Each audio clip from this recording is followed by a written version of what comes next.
जय श्रीराम. आपल्याला सगळ्यांना रामनवमीच्या खूप मनापासून शुभेच्छा. मंडळी, राम आणि कृष्ण या दोन अवतारांमध्ये भारतीय संस्कृतीचं, भक्तीचं, तत्त्वज्ञानाचं अवघं सार सामावलेलं आहे. त्यामुळे राम आणि कृष्ण ही भारतीय संस्कृतीची दोन सर्वोच्च शिखरं आहेत, असं आपण मानतो. प्रभू रामचंद्र आणि त्यांचं आदर्शवत जीवन, त्यांचं रामराज्य याला भारतीय मनामध्ये खूप मानाचं आणि महत्त्वाचं असं स्थान आहे.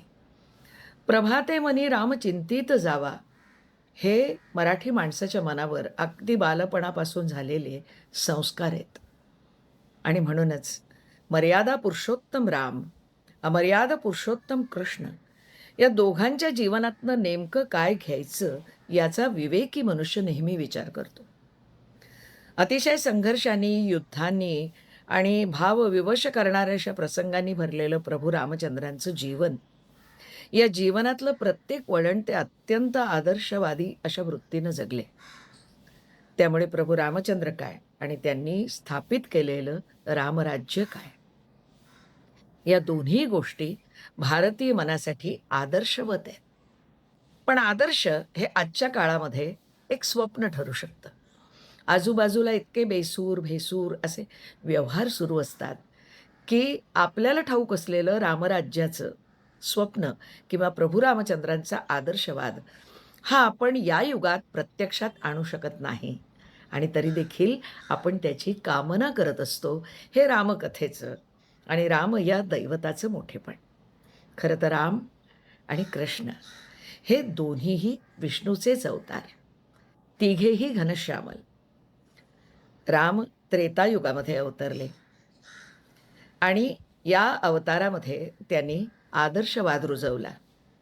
हेच प्रभू रामचंद्र हे द्वापार युगामध्ये भगवान कृष्ण म्हणून अवतरले आणि जीवनातल्या अमर्यादांचा वेध घेऊन मग मर्यादेत कसं यावं याचं प्रशिक्षण, मार्गदर्शन वेगवेगळ्या लीलांमधून त्यांनी जगाला दिलं. आणि म्हणून आपलं अध्यात्म असं सांगतं, की राम म्हणजे ज्ञान, कृष्ण म्हणजे ध्यान.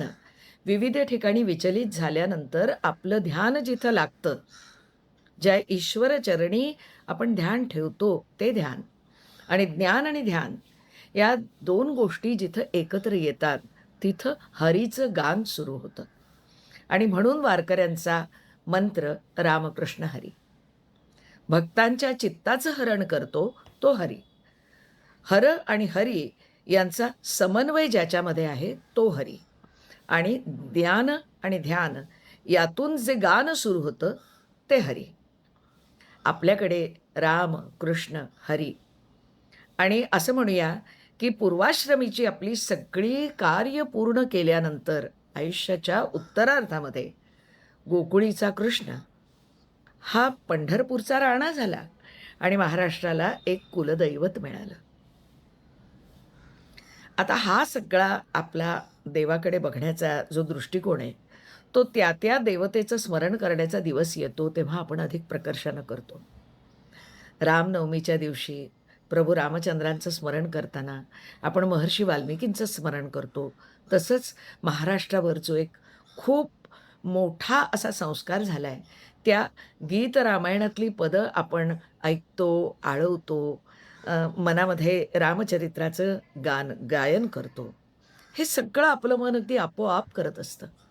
आता महर्षी वाल्मिकींनी ज्या वेळेला रामायण लिहिलं, रचलं आणि ब्रह्मदेवांना ऐकवलं, तेव्हा अत्यंत प्रमुदित होऊन ते असं म्हणाले होते, की यावत् स्थास्यन्ति गिरयः सरितश्च महीतले.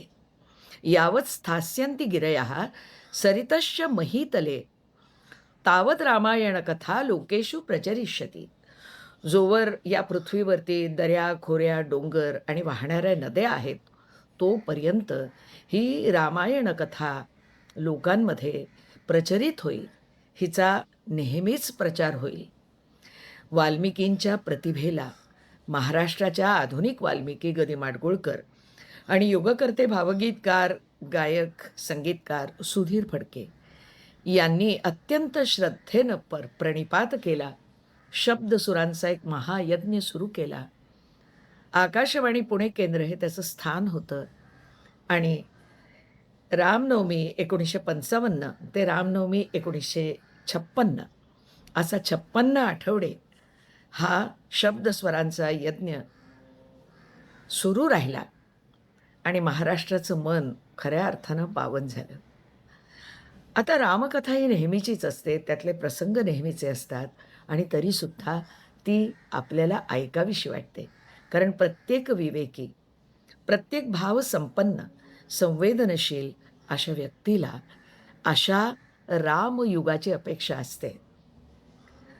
असं रामयुग आपल्या धर्तीवर अवतरो आणि आपल्याला, आपल्याबरोबर सगळ्यांनाच कमालीची संपन्नता, ऐश्वर्य, प्रसन्नता, सुख, शांती आणि दुसऱ्याचा विचार करण्याची शक्ती मिळो, एवढीच प्रभू रामचरणी प्रार्थना करते.